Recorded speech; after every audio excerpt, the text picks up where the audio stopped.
لیکن یہ ایک آپ کو محافظت اور سپورٹ دیتا ہے کہ دشمن کو یہ پتا ہو کہ اگر ہم حملہ کریں گے تو یہ بھی ہمیں لے بیٹھیں گے، اور دشمن ہم سے 5 گنا بڑا ہے اپنے اس میں حجم کے اندر. تو پاکستان کے لیے تو یہ ایٹم بم ناگزیر تھا، یہ ہماری لائف اور ڈیتھ کا مسئلہ تھا. لیکن سوال یہ ہے کہ کیا محض ایٹم بم بنانے سے ملک محفوظ ہو جاتے ہیں؟ یہ تو ایک پارٹ ہے. ہم سے شاید سینکڑوں گنا زیادہ ایٹم بم سوویت یونین کے پاس موجود تھے. اس کا کیا بنا؟ شیرازہ بکھر گیا. تو جو پورا پیکیج ہے وہ یہ نہیں تھا کہ صرف ایٹمی طاقت بننا ہے، پورا پیکیج یہ تھا کہ پہلے ایٹمی طاقت بننا ہے، پھر معاشی طاقت بننا ہے. اور آپ معاشی طاقت نہیں بن سکتے اگر ملک میں آئین اور قانون کی حکمرانی نہیں ہوگی. اگر ملک میں زرد جمہوریت کی میں بات نہیں کرتا، چیچک زدہ جمہوریت کی جو آج کل ہے، اگر ملک میں شفاف جمہوریت نہیں ہوگی تو پھر ملک معاشی طاقت نہیں بنتے. اگر ملک میں انصاف نہ ملے اور انصاف کو رون دیا جائے اور انصاف کے نام پہ ناروا سزائیں دی جائیں اور انصاف کرتے وقت ہاتھ کاپتے ہو لوگوں کے، تو پھر ملک معاشی طاقت نہیں بنتے. بعض اوقات پھر ایٹم بم جو بنے ہوتے ہیں وہ بھی بوجھ بن جاتے ہیں. تو گزارش یہ ہے کہ ہم جا کس طرف رہے ہیں. ٹڈی دل کا مقابلہ کرنے کے قابل نہیں رہے. کورونا کے اوپر ہماری اسٹریٹجی کوئی نہیں ہے. پولیو جو ختم ہو گیا تھا وہ پورے ملک میں واپس آ چکا ہے. جو جی ڈی پی 5.8 پہ ہم چھوڑ گئے تھے وہ کورونا سے پہلے 1.91 پہ فال کر گئی. ملک تو جا رہا ہے تباہی کی طرف. تو اس تباہی میں سے کیا نکلے گا؟ اور جھوٹ بتا کے، شور مچا کے، جیلوں میں ٹھوس کے ہمیں آپ سمجھتے ہیں کہ ملک آگے جا رہا ہے؟ ہمارا اب کیا بگاڑ رہے ہیں؟ یہ بیٹھے ہوئے ہیں، آصم صاحب بھی جیل کاٹا ہے، شاہد صاحب بھی کاٹا ہے، رانا ثناء اللہ خان بھی کاٹا ہے، پرویز بھائی پچھلی بار بہت کچھ بھگت چکے ہیں. اس ہال میں بہت سارے دوست بیٹھے ہوئے ہیں. میں اور سلمان صاحب بھی کاٹا ہے، شہباز شریف صاحب موجود ہیں، وہ کاٹا ہے. انہیں پھر وہاں دوبارہ بھیجنے کی سازش کی جا رہی ہے. کیا بگاڑتی ہیں جیلیں آدمیوں کا؟ لوگ واپس آ ہی جاتے ہیں، لوگ پگھل نہیں جاتے، لوگ آ جاتے ہیں. اس میں سے ملتا کچھ نہیں ہے. لیکن جو جیلوں میں لوگوں کو ڈالتے ہیں ان کے اپنے منہ کالے ہو جاتے ہیں اور وہ منہ دکھانے کے قابل نہیں رہتے. ہمیں جس نے جیل بھیجا تھا اس کا تو نام بھی لینے والا یہاں پہ کوئی نہیں ہے. کبھی وہ اپنی کورٹ کے اندر بیٹھ کے وہ للکارے مارتے تھے، دھمکیاں دیتے تھے. میری بھی انہوں نے بڑی بےزتی کرنے کی کوشش کی تھی. خیر اللہ نے مجھے ہمت دی، میں نے ان کو موقع پہ جواب بھی دے دیا تھا جتنا دینا چاہیے تھا. تو سوال یہ ہے، اس سے ملتا کچھ نہیں ہے.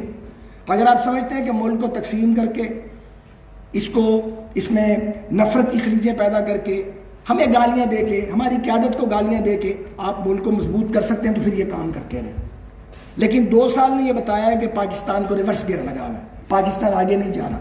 یہ بات امپورٹنٹ نہیں ہے کہ وزیر اعظم نواز شریف صاحب نے بننا ہے یا عمران خان نے رہنا یا نہیں رہنا، یا شہباز شریف صاحب کو بننا ہے یا کسی اور نے بننا ہے. یہ ثانی باتیں ہیں. مسلم لیگ نون کی حکومت آنی ہے یا پی ٹی آئی کی رہنی ہے. اہم یہ ہے کہ پاکستان میں رہنا ہے انشاءاللہ تعالیٰ. اسے چلانا یا نہیں چلانا؟ مجھے نہیں لگتا کہ کچھ لوگ اسے چلانا چاہتے ہیں، کیونکہ چلانے والے جو چلن ہے وہ یہ نہیں ہے، یہ نہ چلانے والے چلن ہے. اور یہ بھی نہیں سوچتے کہ یہ ایک ایٹمی طاقت بن گئے ہیں. پاکستان کا ایٹم بم جہاں ہمارے دفاع کی علامت ہے وہاں عالمی طاقتوں کے لیے بھی ایک مسئلہ ہے. اور اگر ہم اس کو معاشی طاقت نہیں بناتے، اسے جمہوری طاقت نہیں بناتے، یا انصاف کا بول بالا نہیں کرتے، یا قانون اور آئین کی حکمرانی قائم نہیں کرتے، تو پھر یہ ملک غیر محفوظ رہے گا 22 کروڑ لوگوں کے لیے. اور خدا نہ کرے کسی دن دنیا میں کچھ لوگ یہ کہیں کہ یہ پوری دنیا کے لیے غیر محفوظ ہو گیا ہے. ہم ادھر لے کے جا رہے ہیں پاکستان کو، اور باتیں چھوڑتے ہیں اتنی لمبی لمبی. میں نے ایک شخص کو سنا، میں اس کا نام نہیں لینا چاہتا، اس نے وہ کل پرسوں بیٹھا بڑے میاں صاحب کو، شہباز صاحب کو اور ہماری پارٹی کو گالیاں دے رہا تھا. کبھی ہماری جماعت میں ہوتا تھا. تو جب ایٹمی دھماکوں کا فیصلہ ہو رہا تھا اس نے خود کیا میں بھاگ گیا تھا ملک چھوڑ کے.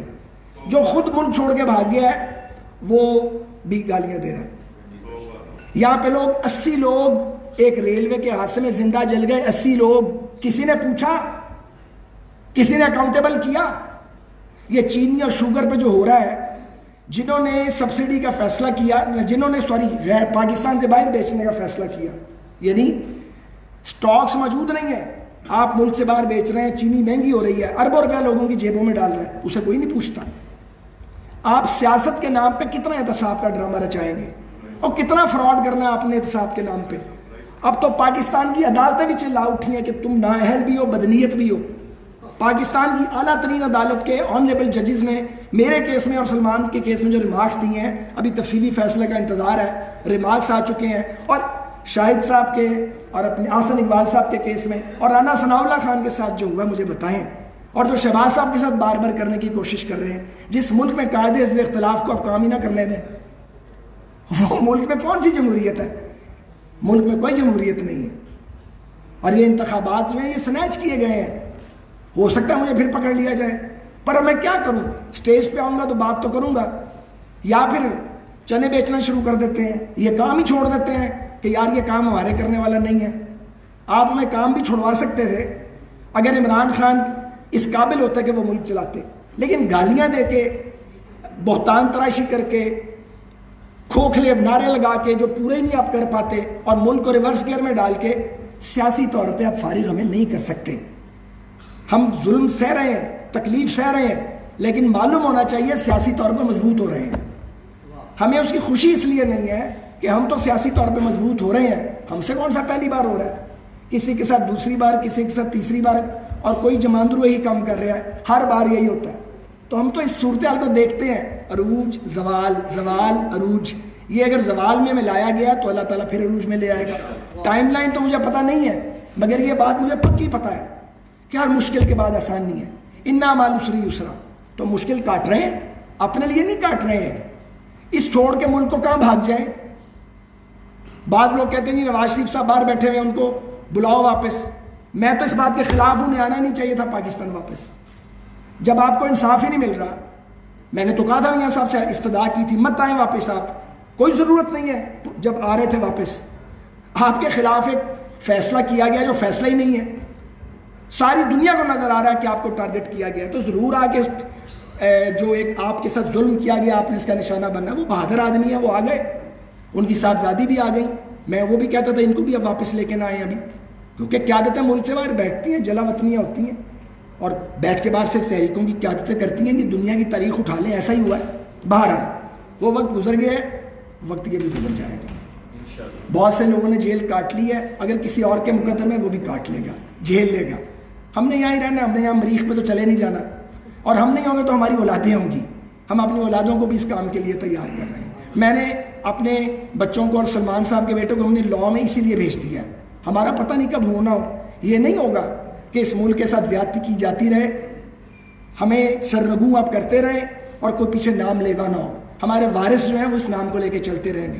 اس لیے آج بھی میرا یہ برادرانہ اور مخلصانہ مشورہ ہے. 40 سال ہو گئے ہیں مجھے سیاسی کام میں، 13ویں 14ویں جیل کاٹ آیا ہوں. میں یہ کہنا چاہتا ہوں کہ لڑائی میں سے ملنا کچھ نہیں ہے، ٹانگیں کھینچ کے کچھ نہیں ملنا. اس ملک نے اگر چلنا ہے تو آئین کے نام پہ چلنا ہے، جمہوریت کے نام پہ چلنا ہے، انصاف کے نام پہ چلنا ہے. تو پھر پاکستان کو انصاف دینا پڑے گا. پھر پاکستان میں قانون اور آئین کی بالادستی قائم کرنی پڑے گی. اور میں یہ ضرور کہوں گا آخر میں کہ ہم نے عدلیہ کی آزادی کے لیے جب مارچ کیا تھا تو مقصد یہ نہیں تھا کہ چودھری افتخار محمد صاحب کو بحال کرایا جائے. ہمارے بڑے محترم ہیں وہ. ہمارا مقصد چند 10 15 20 آنریبل ججز کی بحالی نہیں تھا. ہم میں سے تو کوئی کسی کو جانتا ہی نہیں تھا. میاں نواز شریف صاحب تو کسی کو بھی نہیں ان میں سے جانتے تھے. ہم نے وہ مارچ اس لیے کیا تھا کہ پاکستان کو ایک آزاد، خود مختار اور غیر جانبدار عدلیہ ملے، کیونکہ جمہوریت کا تحفظ انہوں نے کرنا ہے، آئین کا تحفظ بھی انہوں نے کرنا ہے. ہم اکیلے یہ کام نہیں کر سکتے. بہت مہربانی.